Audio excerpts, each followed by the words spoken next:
Radio Festi, Radio Fastoche. Toujours depuis le Festifastoche, l'île des Pagnacs, ici pour la 3e édition, on reçoit Nicolas Jérôme. Vous êtes animateur salarié de l'association Les Compagnons du Végétal. Exactement. Qu'est-ce donc? Vous êtes ami avec des plantes? Ah, presque. Parlez un peu plus près du micro, s'il vous plaît. Oui. Alors, donc, Les Compagnons du Végétal, c'est une association qui a été créée en 2014, de jardinage naturel, mais pas seulement, qui a une vocation aussi à transmettre les connaissances autour de la permaculture. Donc, que ce soit au niveau de l'énergie, de l'habitation, mais aussi donc, du jardinage. Vous sortez d'un forum d'ailleurs sur ce festival. Oui, exactement. L'intitulé exact, c'était la permaculture, une éthique et des principes pour donner du sens à nos actes. Voilà, c'est une vision globale. En fait, la permaculture, on pourrait la résumer avec 2 mots, c'est globalité et résilience. C'est-à-dire qu'on va voir les choses dans leur ensemble, on va intégrer plutôt que séparer tous les éléments, que ce soit autour de l'énergie, de l'habitation, du jardinage, comme je vous disais.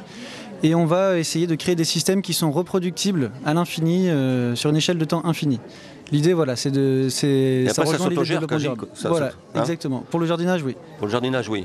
Ah, parce que la permaculture n'inclut pas que le jardinage? Et non. La permaculture, c'est le jardinage, mais c'est aussi tout ce sur quoi l'homme peut avoir un impact. Son habitation? Son habitation. On va réfléchir à l'orientation, on va réfléchir à ce qu'on va disposer autour de la maison.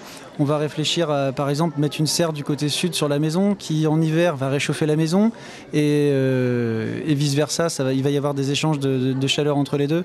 Et il y aura un bénéfice des 2 côtés. Son alimentation également? Son alimentation aussi, ça en fait partie, puisque pour qu'on puisse survivre à une échelle un peu plus large, les hommes d'une manière plus large, il va falloir qu'on réfléchisse un petit peu avec ce avec quoi on se nourrit. D'accord, donc, il y a des choses qui traînent comme ça un peu sur Internet, avec des surfaces minima en maraîchage, par exemple, pour pouvoir vivre de sa propre production. Oui. En 2 mots, parce qu'on est à la radio, il faut aller très vite. Oui, alors en essayant de faire le plus court possible, nous on ne va pas forcément défendre l'idée de l'agriculture intensive de cette manière-là. Oui. Essayer de produire le plus au mètre carré, ça ne va pas forcément être ce qu'il y a de mieux au niveau du sol et donc ça ne va pas forcément être résilient. Ça ne va pas pouvoir avoir une durée dans le temps extrêmement grande. Oui, vous raisonnez à long terme en fait, c'est ça? Voilà, c'est ça. On va raisonner à long terme, on va raisonner beaucoup avec l'observation, avec l'étude de notre sol, pour adapter nos cultures au sol et non pas adapter le sol à nos cultures. Okay. Donc on ne va pas essayer de tout le bouleverser pour produire énormément, on va essayer de produire comme on peut en bouleversant pas le sol. C'est vraiment le principe de base. Il y a des exemples de vos réalisations là propre à notre association? Propre à l'asso sur le Grand Angoulême. Alors on a un jardin sur lequel on expérimente qui se situe à Veuilley-Gigé. Oui. Dans le virage en remontant direction Montmoreau. Là, c'est là où on fait nos ateliers, c'est là où on expérimente, où on fait des tests. On a après d'autres jardins qui sont en train de se mettre en place, notamment un à Fontgrave, à Angoulême, qui a pour vocation d'être un jardin partagé. Juste au pied de la voie de l'Europe, là, c'est vraiment très très près de la ville. Ouais, voilà. Ouais. C'est derrière l'ancienne boîte de nuit, rue de Montmoreau. D'accord. Voilà, pour information. Voilà, qui est toute une forme de culture. Voilà, et là c'est plus pour les gens que pour les expérimentations. Ça a vocation d'être un jardin ouvert.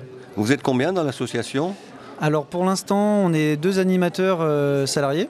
Il y a une 3e personne qui nous rejoint le mois prochain pour s'occuper de l'administratif. Et ensuite, il y a tout un spectre de bénévoles qui gravitent autour de nous et qui nous permet de faire vivre l'association, qui nous aident sur les projets, qui interviennent dans les jardins, plus tous les adhérents qui viennent aux ateliers. D'accord. Et si on veut vous contacter, comment fait-on? Alors on peut nous trouver sur Internet. Pour l'instant, malheureusement, on n'a pas de site Internet. On nous trouve sur Facebook, Les Compagnons du Végétal. Et les petits compagnons pour la partie école, parce qu'on intervient également dans les écoles. On a été agréé éducation nationale il y a 2 mois. Dites-moi un peu plus, vous faites des interventions en milieu scolaire? Voilà, on intervient en milieu scolaire, directement dans les écoles, en collège aussi, dans les cours de SVT. On va monter des jardins pédagogiques, on va parler de la reproduction des végétaux, des différents types de pratiques agricoles et surtout le but c'est de rapprocher les enfants de la terre et des légumes en leur expliquant un petit peu comment fonctionne tout ça à notre niveau. Oui, les enfants sont assez réceptifs, ils se demandent. Oui.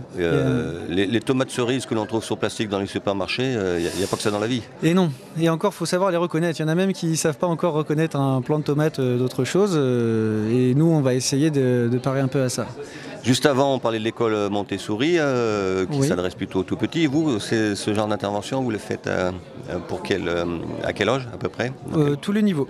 On commence dès la maternelle, dès la petite section, et après ça va jusqu'au collège, mais ça peut aller bien au-delà. On intervient le mois prochain avec un lycée, donc il n'y a pas de limite d'âge. Là, vous avez fait des rencontres sur le Festifastoche d'associations que vous ne connaissiez pas? D'associations qu'on ne connaissait pas, on avait déjà un petit peu croisé pas mal de visages, mais on a vu qu'il y avait notamment les drôles d'oiseaux qui allaient s'installer sur Angoulême. Donc là, ça va être Un tiers-lieu. Hein. Comment ? Un tiers-lieu. Oui, ça on va dit être... plus lieu alternatif chez Asbin, on dit tiers-lieu. D'accord, un tiers-lieu. Donc qu'on avait déjà croisé avant, mais moi je les connaissais moins personnellement, et là j'ai pu un petit peu me documenter sur leur projet, et voilà, très intéressant, ce sera une boutique locale et en vrac sur Angoulême. Qui va s'installer place du Palais à la rentrée dans le vieil Angoulême. Voilà. Eh bien très bien, merci Nicolas Jérôme. Donc pour l'association Les Compagnons du Végétal, on vous retrouve sur le Festifastoche. Exactement. Bon festival, à très bientôt. Merci, au revoir.